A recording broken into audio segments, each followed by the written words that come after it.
Hello, this is part 13 of our comparative Bible study where Jesus has just attended the Passover at the beginning of his earthly ministry, and he is traveling through the region of Samaria on his way to Galilee.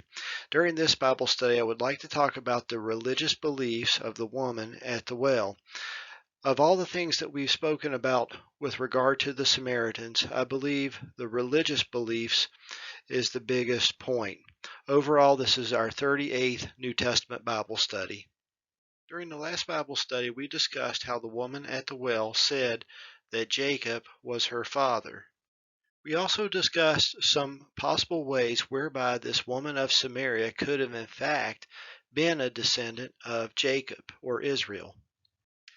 I believe most of the explanations that I've heard with regard to the Samaritans during Jesus' day often revolved around whether or not the Samaritans were pure-blooded Israelites enough to be counted as Israelites. We spent approximately 2 Bible studies discussing past conflicts between the Jews and Samaritans and things that may have led to the animosities between these two groups. I do not doubt that some individuals may have said some pretty derogatory things in the past based on these animosities. But could the original Samaritans, or the natural-born Israelites from the 10 tribes of the northern kingdom of Israel, lose their status as Israelites by intermarrying with what I'm calling the second group of Samaritans, the people brought in by the king of Assyria to inhabit the land from other countries? Could the Old Testament commandment regarding intermarriage have had more to do with avoiding false religions and less to do with being pure-blooded? Concerning the descendants of Canaan living in the land of Canaan when the Israelites entered into the promised land, we read in Deuteronomy chapter 7, "Neither shalt thou make marriages with them. Thy daughter thou shalt not give unto his son, nor his daughter shalt thou take unto thy son, for they will turn away thy son from following me, that they may serve other gods." From this it appears the reason for the commandment was to avoid false religious beliefs turning people away from God.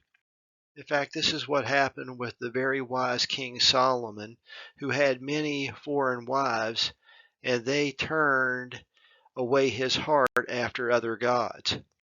In fact, this is what led to the nation of Israel being split into 2 kingdoms.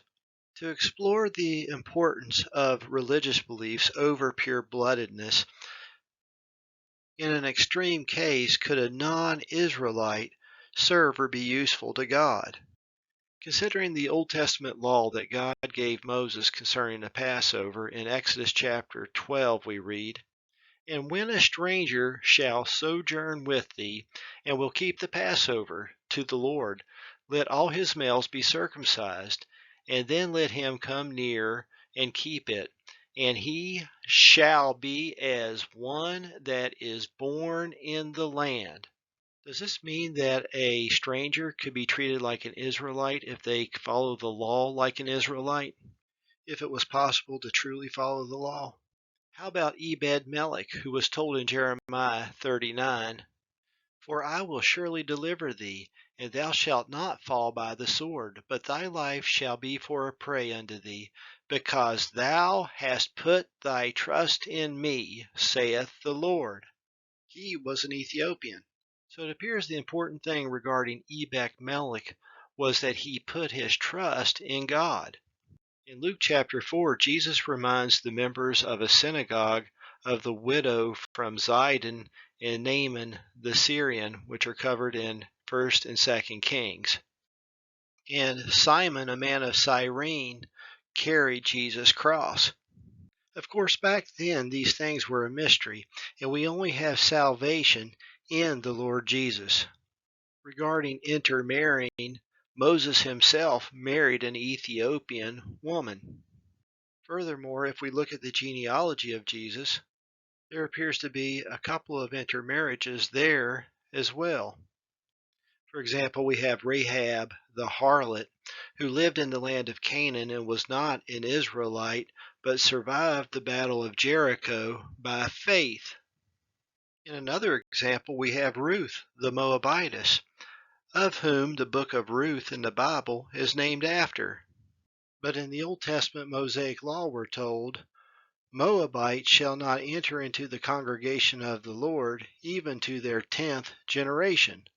In the book of Ruth, we're told that Ruth stuck to Naomi, her Jewish mother-in-law, and told her, "Thy people shall be my people, and thy God my God." So it appears in these examples, such as Rahab and Ruth and Ebed-Melech, the important issue is their faith and not pure-bloodedness. Not to mention, I doubt many of you have ever heard an argument debating whether King David was an Israelite because his great-grandmothers were not Israelites. So let's step away from the pure-bloodedness issue and focus more on the religious issue. Moving on to John chapter 4, verse 13. Jesus answered and said unto her, Whosoever drinketh of this water shall thirst again, but whosoever drinketh of the water that I shall give him shall never thirst. But the water that I shall give him shall be in him a well of water springing up into everlasting life. The woman saith unto him, Sir, give me this water that I thirst not, neither come hither to draw. Jesus saith unto her, Go, call thy husband, and come hither.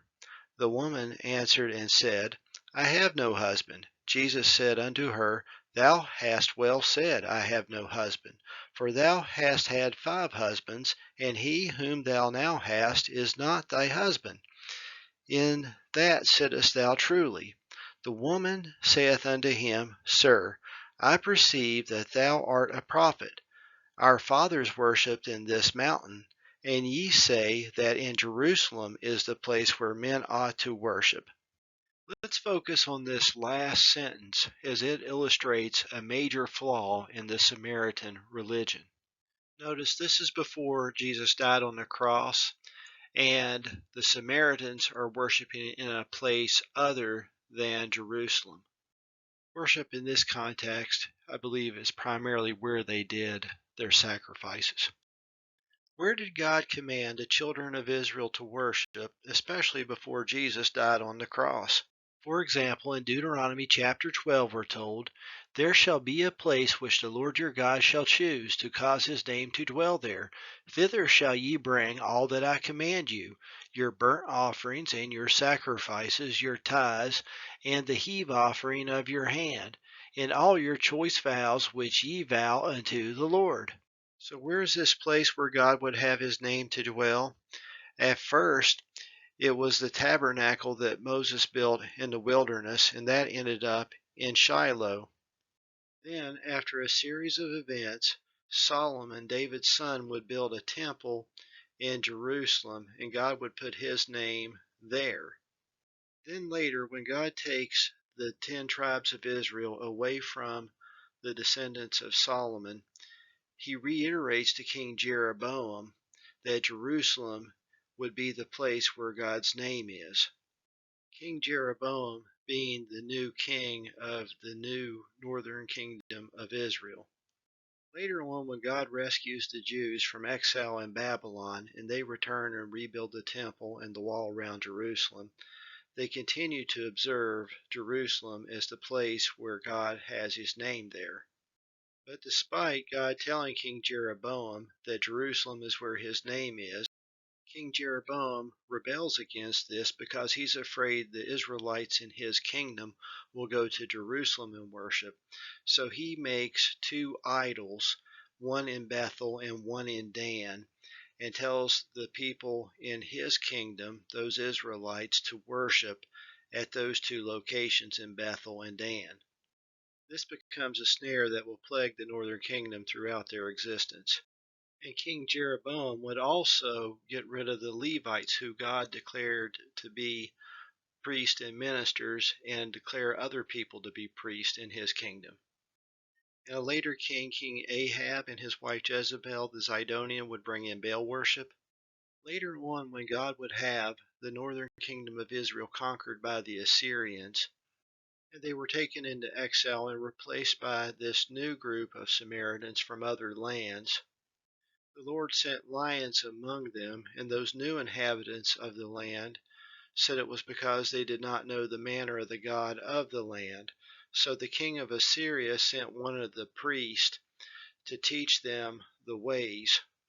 We then read in 2 Kings chapter 17, then one of the priests whom they had carried away from Samaria came and dwelt in Bethel, and taught them how they should fear the Lord. Howbeit every nation made gods of their own, and put them in the houses of the high places which the Samaritans had made.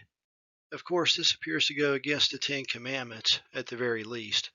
So it certainly seems the Samaritan religion drifted from what God had commanded them. Any good thing I get to share is a blessing from God. Maybe we'll have another Bible study in the future.